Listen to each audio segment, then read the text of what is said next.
High students, good morning. Ecosystem and energy flow हा chapter बघतोय आपण. आणि लास्ट लेक्चरमध्ये आपण खूप सगळे पॉईंट बघितले इंट्रोडक्शन बेस्ड. ते कोणते कोणते होते तर what is ecosystem, type of ecosystem like terrestrial and aquatic ecosystem, natural and artificial ecosystem, बरोबर आहे. आणि त्यानंतर एक महत्त्वाचा पॉईंट बघितला होता तो structure and function of ecosystem, ज्याच्यामध्ये आपण झोनेशन आणि स्ट्रॅटिफिकेशन हे 2 पॉईंट बघितले होते. त्याचबरोबर लास्ट पॉईंट जो आपण कालच्या लेक्चरमध्ये बघितला होता तो होता काय तर 4 basic processes carried out in ecosystem and those important processes are productivity, decomposition, nutrient cycle and energy flow. तर या 4 बेसिक प्रोसेसेस ज्या आहेत या इकोसिस्टीमला मेंटेन ठेवत असतात आणि रेग्युलेट करत असतात. तर या 4 प्रोसेसेसचा ॲक्च्युली रोल का आहे हे समजून घेण्यासाठी आता आपण एक एक्झाम्पल बघतोय आणि ते एक्झाम्पल आहे पॉन्ड वॉटर इकोसिस्टीम. ठीक आहे, तर चला आपण एक्झाम्पलकडे जाऊया. First point, small pond ecosystem is self sustainable unit that explain a complex interaction which exists in any aquatic ecosystem. तर बघा, पॉन्ड इकोसिस्टीम ही स्मॉल कन्सेप्ट जरी असली तरी जर आपल्याला ओशनमध्ये काय सुरू आहे किंवा कोणत्या टाईपच्या इंटरॅक्शन सुरू आहेत हे समजून घ्यायचं असेल तर सगळ्यात पहिल्यांदा आपण पॉन्ड इकोसिस्टीम स्टडी केली पाहिजे. ही इकोसिस्टीम किती जरी स्मॉल असली तरीसुद्धा ती कशी आहे, सेल्फ रेग्युलेटिंग आहे आणि सेल्फ सस्टेनेबल आहे. तर या इकोसिस्टीममध्ये प्रेझेंट असणारे बायोटिक आणि अबायोटिक फॅक्टर्स इथे असणाऱ्या इकोसिस्टीमला मेंटेन करत असतात आणि रेग्युलेट पण करत असतात. आता या प्रोसेसेस कशा कॅरीड आउट होतात किंवा या कॉम्प्लेक्स इंटरॅक्शन कशा चालू असतात हे आता आपण बघूया. बघा next point, a pond is shallow water body in which all the above 4 processes of ecosystem are observed. ठीक आहे, प्लांट वॉटर इकोसिस्टीम कशी असते तर तिथे शॅलो वॉटर असतं, बरोबर आहे. आणि त्याचबरोबर ओशनचं कंपॅरिझन केल्यावरती ही इकोसिस्टीम खूप छोटी आहे. पण तरीसुद्धा इकोसिस्टीमच्या ज्या 4 बेसिक प्रोसिजर्स आहेत ह्या इथे आपल्याला दिसतात. तर ह्या 4 बेसिक प्रोसिजर कोणत्या कोणत्या असतात तर त्या असतात productivity, decomposition, nutrient cycle and energy flow. या 4 बेसिक प्रोसिजर आपल्याला इथे दिसून येतात. आता एकापाठोपाठ एक त्या कशा दिसतात किंवा त्यांच्यामधलं इंटरॅक्शन कसं आहे ते बघूया. The main abiotic component of pond water ecosystem is water. Water with the all dissolve inorganic and organic substrate and also rich with the soil deposit at the bottom of the pond. ठीक आहे, जर आपण pond water सिस्टीमचा विचार करायचा झाला तर पाणी जे आहे, वॉटर बॉडी जे आहे हे मेन अबायोटिक कंपोनंट म्हणून आपण कन्सिडर करतो. तर ह्या पाण्यामध्ये ॲक्च्युली कोण डिझॉल्व असतं तर ऑक्सिजन कंटेंट असतो, इनऑर्गॅनिक मॅटर असतात, ऑर्गॅनिक मॅटर असतात, काही न्यूट्रियंट्स, मिनरल्स असतात. आणि या सगळे कंपोनंट्स काय करतात तर पॉन्ड वॉटर इकोसिस्टीमला मेंटेन करतात आणि सस्टेन ठेवतात. ठीक आहे, त्याचबरोबर आणखी एक इम्पॉर्टंट पॉईंट असा आहे, पॉन्ड इकोसिस्टीमचा जो काही बेड आहे म्हणजे बॉटममध्ये असणारी जी सॉईल आहे ही ऑर्गॅनिक कंपोनंटने रिच असते. इथे खूप सगळ्या फंगल स्पेसेस आणि बॅक्टेरियल स्पेसेस असतात ज्या डिकम्पोजर म्हणून काम करतात. ठीक आहे, त्याच्यानंतर नेक्स्ट पॉईंट बघा, the solar input, the cycle of temperature, day length and other climatic condition regulate the rate of function of entire pond.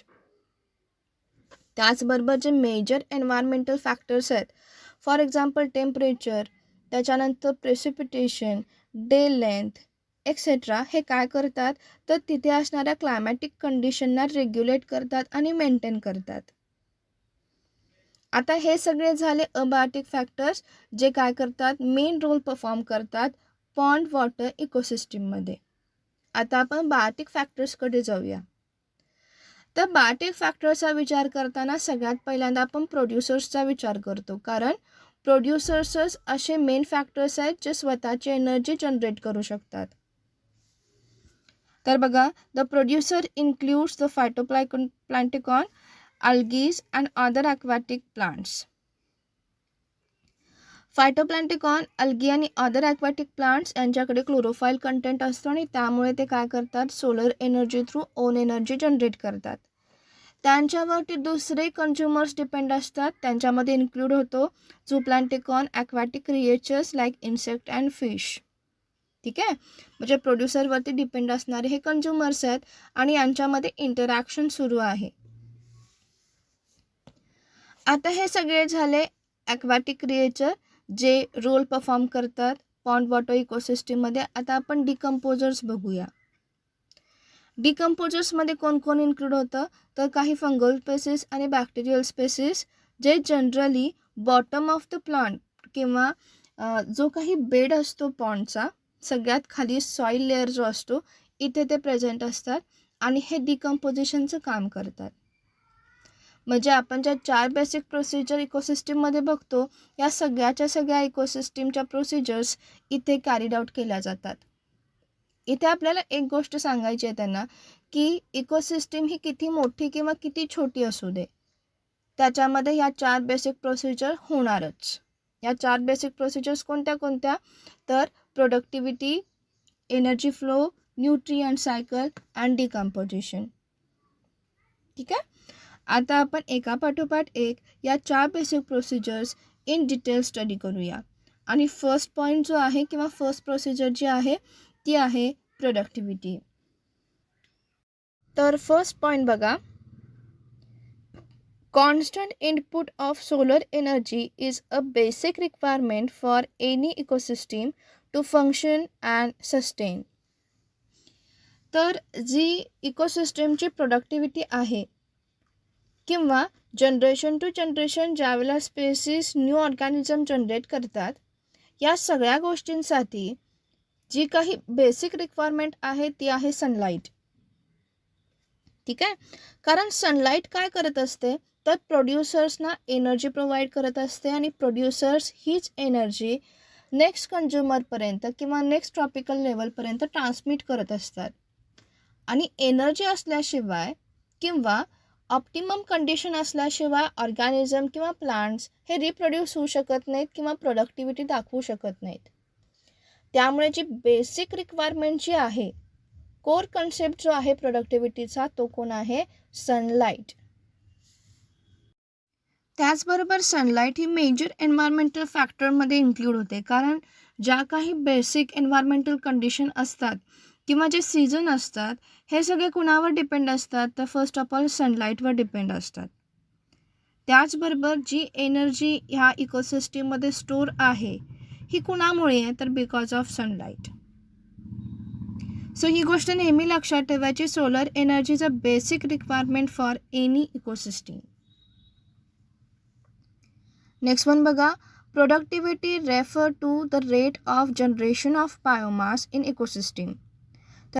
तर बायोमास म्हणजे काय बघा, renewable organic substrate which created by plant and animals. ठीक आहे, जे काही organic substrate plant, animal किंवा मायक्रोबकडून regenerate केले जातात त्याला आपण बायोमास म्हणतो. आणि ह्या बायोमासचा जनरेशन रेट जो आहे यालाच आपण प्रोडक्टिव्हिटी म्हणतो. So productivity is nothing but rate of generation of biomass in an ecosystem. आता युनिट बघा प्रोडक्टिव्हिटीचं काय आहे, mass per unit surface per unit time. ठीक आहे, आणि आणखी एक युनिट आपण प्रोडक्टिव्हिटीसाठी कन्सिडर करू शकतो ते काय आहे, gram per square metre per day. हे युनिट्स व्यवस्थित लक्षात ठेवायचे आहेत. नेक्स्ट पॉईंट बघा, the mass unit may related to the dry matter or to the mass of carbon generation or carbon generated. तर मास युनिट म्हणून आपण इथं काय कन्सिडर करतो, तर बायोमास म्हणजे काय, तर organic substrate regenerate bye plant and animal. आणि मास युनिट म्हणजे काय, अ ड्राय मॅटर. हेच जर ऑर्गॅनिक मॅटर आपण ड्राय केलं किंवा त्याच्यामध्ये असणारा वॉटर कंटेंट आपण रिमूव्ह केला तर जे काही वेट शिल्लक राहतं त्याला आपण ड्राय मॅटर म्हणतो. तर mass unit is related to dry matter. ठीक आहे, नेक्स्ट वन थिंग बघा, प्रोडक्टिव्हिटी ही जी कन्सेप्ट आहे ही परत एकदा 2 पार्टमध्ये डिवाइड होते. नीट लक्ष द्यायचं आहे. फर्स्ट वन टाईप जो आहे तो आहे GPP म्हणजेच ग्रॉस प्रायमरी प्रोडक्टिव्हिटी, आणि दुसरा टाईप जो आहे तो आहे नेट प्रायमरी प्रोडक्टिव्हिटी.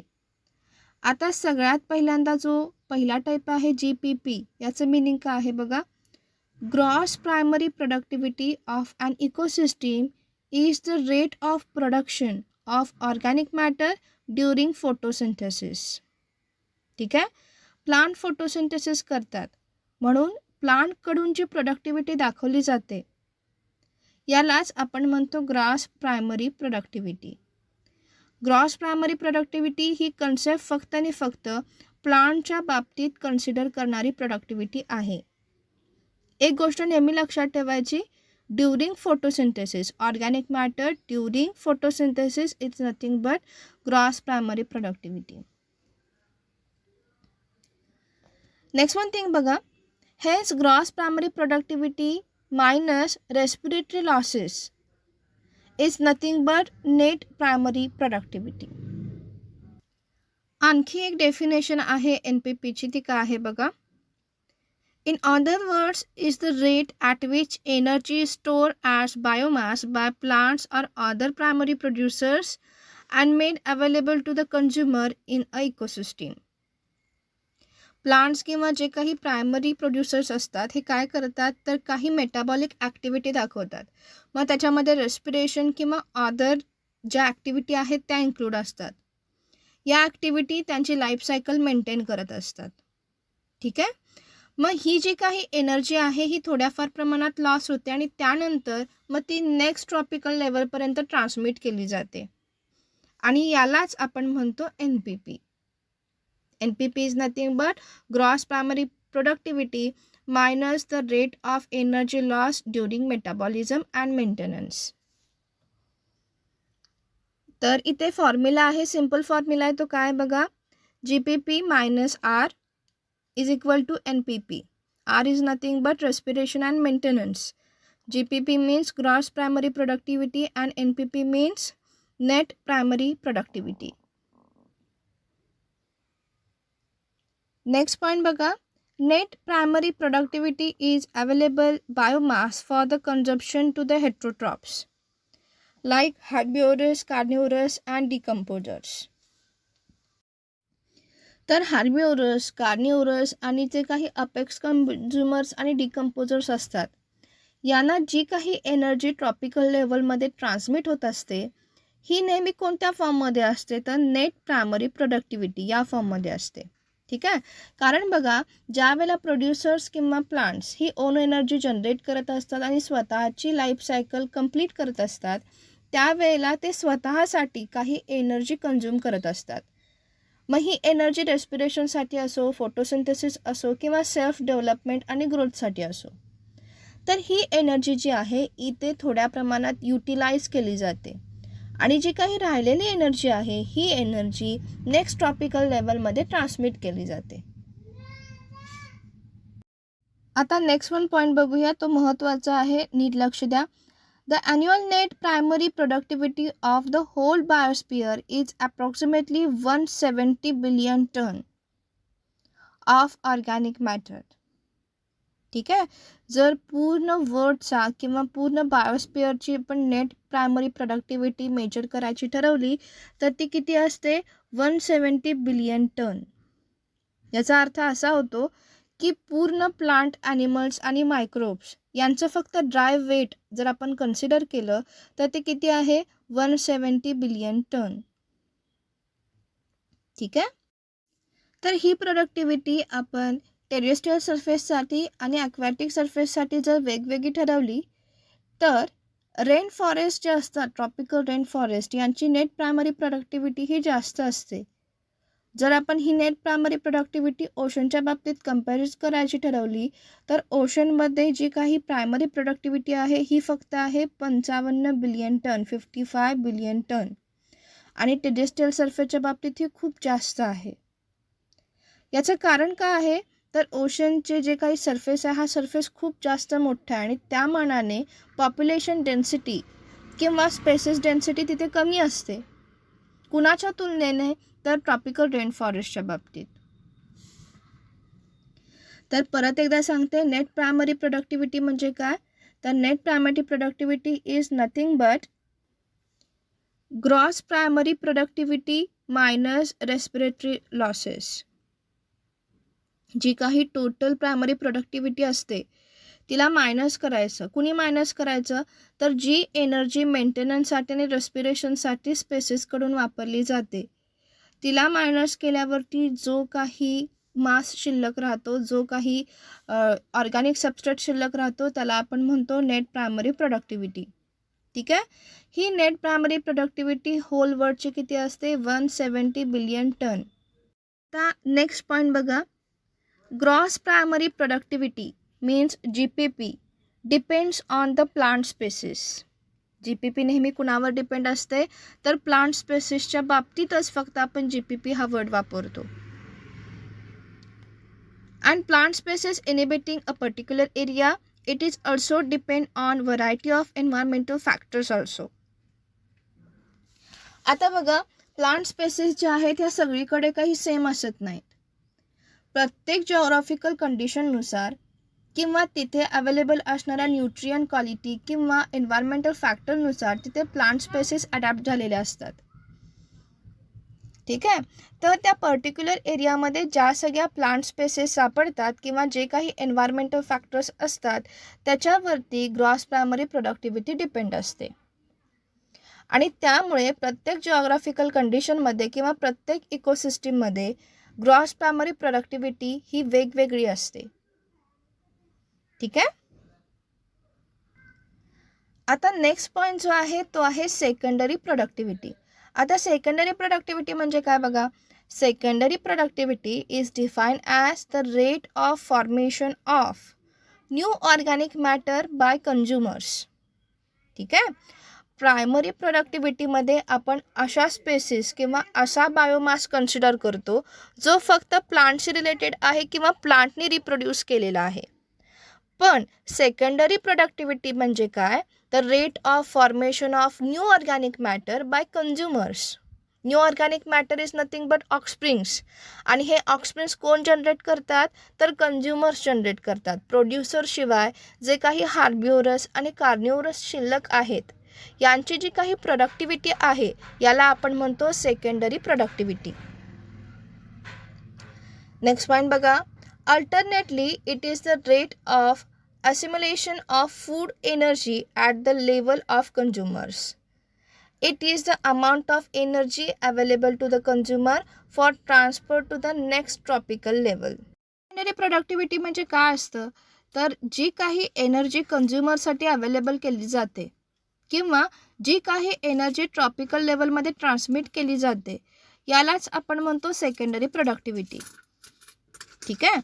तर बघा, secondary productivity is nothing but new organic matter by consumer, or you can say that it is a amount of energy available to the consumer for the next tropical level. एका tropical लेवलपासून next tropical लेवलपर्यंत जी काही energy transmit केली जाते त्याला secondary productivity म्हणतात. तर बघा, जे काही प्रोड्युसर्स आहेत हे काय करतात? फोटोसिंथेसिस करतात आणि एनर्जी जनरेट करतात. ही एनर्जी हार्बिओरसकडे ट्रान्समिट केली जाते, मग ती कार्निओरसकडे आणि मग सगळ्यात शेवटी अपेक्स कन्झ्युमरकडे. असा हा एनर्जी फ्लो कंटिन्यू सुरू असतो. तर यालाच म्हणतात सेकंडरी प्रोडक्टिव्हिटी. आता नेक्स्ट लेक्चरला आपण डिकम्पोजिशनच्या बाबतीत काही इन्फॉर्मेशन घेऊया. तो हा पॉईंट तुम्ही अगदी व्यवस्थित वाचून ठेवायचा आहे. तर चला आता उद्या भेटूया. बाय.